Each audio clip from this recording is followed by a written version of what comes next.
Good day, Lagos. You are tuned in to Hard Fact, the program that takes a deep dive into the real issues shaping our lives. I am your host, Margaret Eke, and the program is produced by George Eberendu. Today, we are talking about something that is hitting everyone, the rising cost of living in Lagos. From the market to transportation, rent to school fees, it seems everything is going up, but salaries are standing still. How are Lagosians coping? What do they think the government should do? And what is the way forward? We took to the streets of Lagos to hear from the people. Let us find out what they had to say. First, we asked Lagosians what they are experiencing recently that suggests that cost of living is rising. Increment of transport, foodstuff, and cost of living. That is, the house rent has gone up to a very alarming price. Food items are very, very high right now in the market. Virtually every aspect of life, everything that helps one to live, as in food, housing, transportation, just name it. The cost is going high by the day, particularly feeding.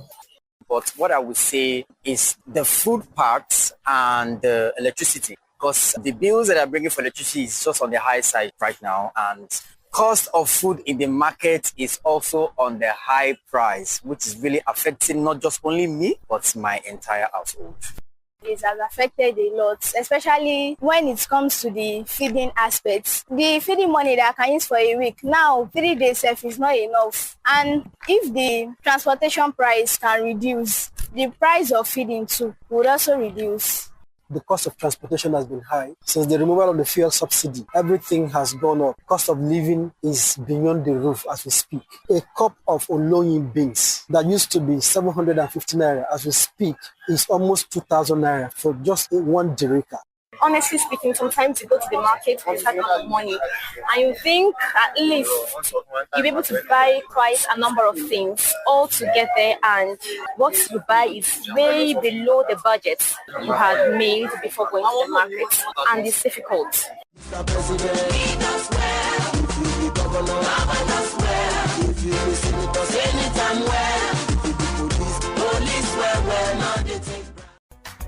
It is clear Lagosians are feeling the heat from every corner.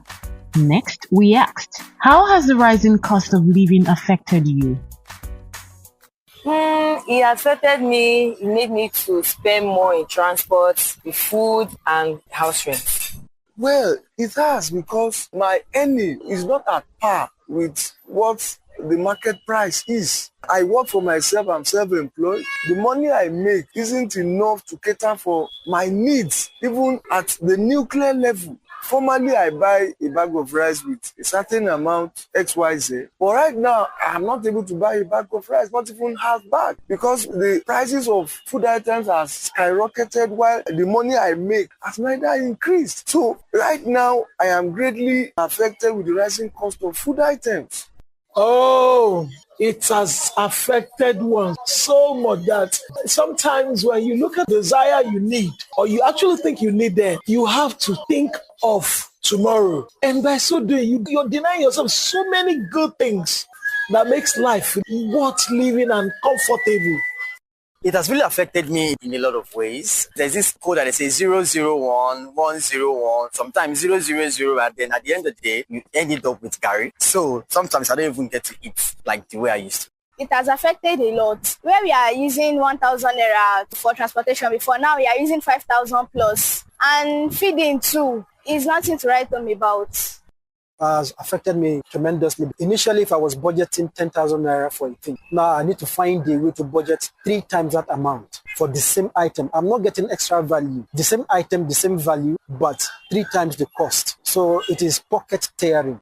This cost of living is really affecting me in so many ways. For example, in the area of transportation, I sincerely do hope that the cost of transportation will be cut low because I spend so much money going to work and coming back from work. My church is also quite far from where I live. So even in feeding too, it's very much affecting me in feeding as well.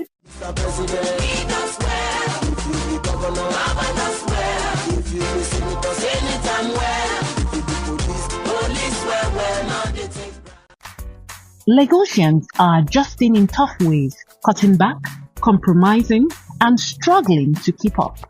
Then we asked what they are doing to manage the rising cost of living. I do more jobs so that I can be able to provide for my house rent, my foodstuff, and transportation so I can have more money. We need multiple streams of income. What I am working on right now is to increase my earnings, see how I can add other things, job ventures to what I am doing, so that I would have a multiple stream of income, because one job is not enough. The only thing I am doing now is to see how I can multitask, get more jobs so that I will be able to meet up with the market prices and values.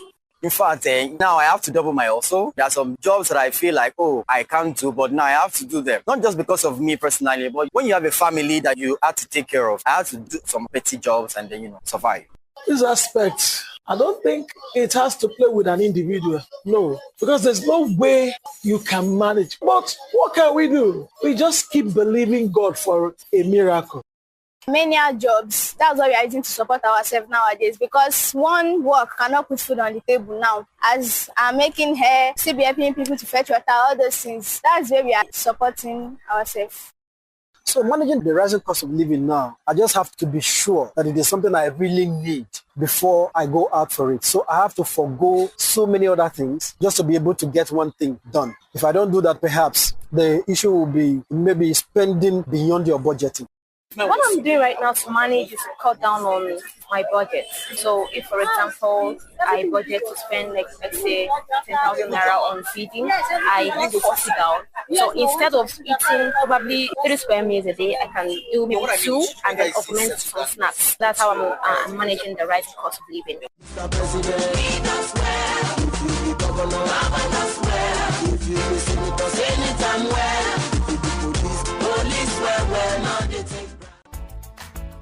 Creative survival, that is the Lagos spirit. Even in hard times, people are finding ways to adapt. We then asked, do you think government is doing anything to check the rising cost of living?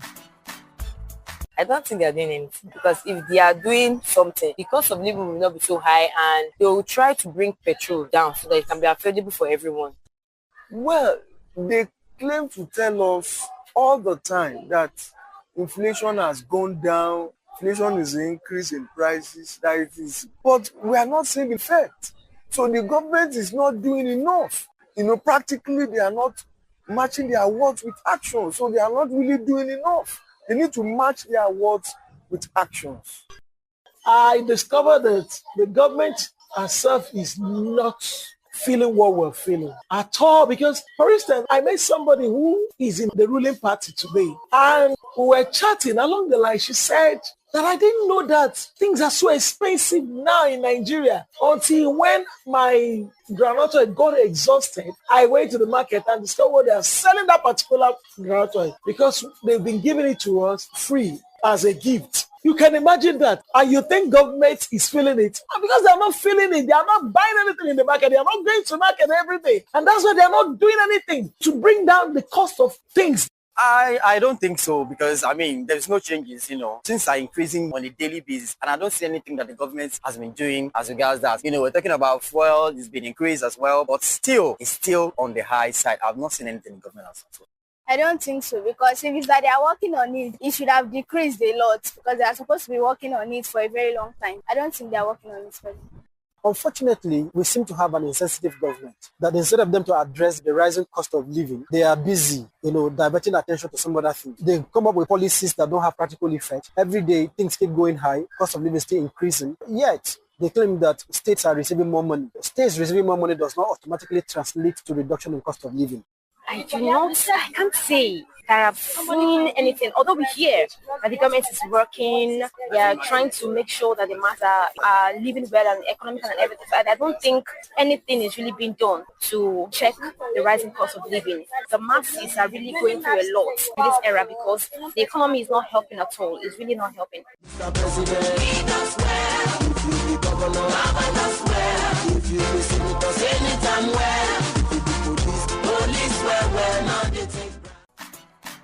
If you are just joining us, this has been Hard Fact on the topic Rising Cost of Living in Lagos.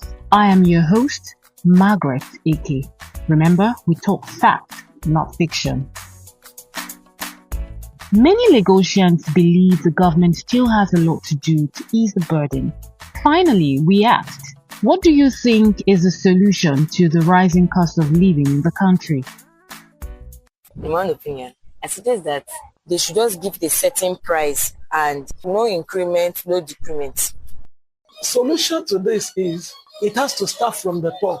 A president needs to lead by example. If the president himself can cut down the cost of living for themselves and sometimes be the one to even go to the grassroots. Let him mingle up with the grassroots himself and see what is going on there. Don't send anybody. Then he will be able to understand what is happening and he will go back and set secret eye watch on each department of the arms of government and people that makes up his cabinet and know where things are working well and discover where corruptions are happening well and take it off and put the right people there who will understand the masses and who will know what the masses are going through and be able to know the appropriate prices to fix for everything.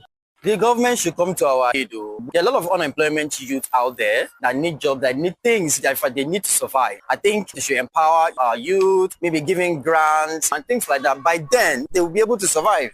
The solution to this whole problem is, first, the people have to be aware of the fact that they are the ones at the receiving end. And then what they can reduce the cost in the market, they should reduce the cost and not wanting to use the situation, to double their profit or triple their profit. Secondly, the government has to be decisive about it. Actionable plans that can reduce the high cost of living.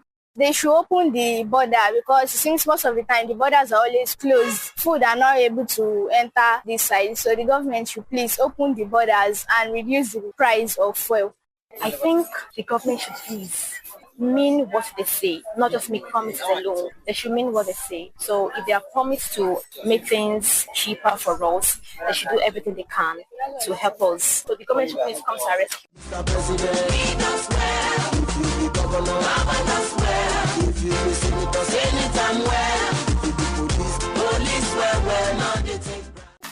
Strong suggestions there, from boosting local production to raising wages and supporting citizens directly. The reality is clear. Lagosians are battling a cost of living crisis that touches food, transport, rent, and even education. Yet, amidst the challenges, the resilience of the people shines through. What is more, the need for government intervention policies that not only stabilize prices but also improve the income and welfare of ordinary citizens. Join us again next week for another hard-hitting edition. Until then, keep your head up and stay strong.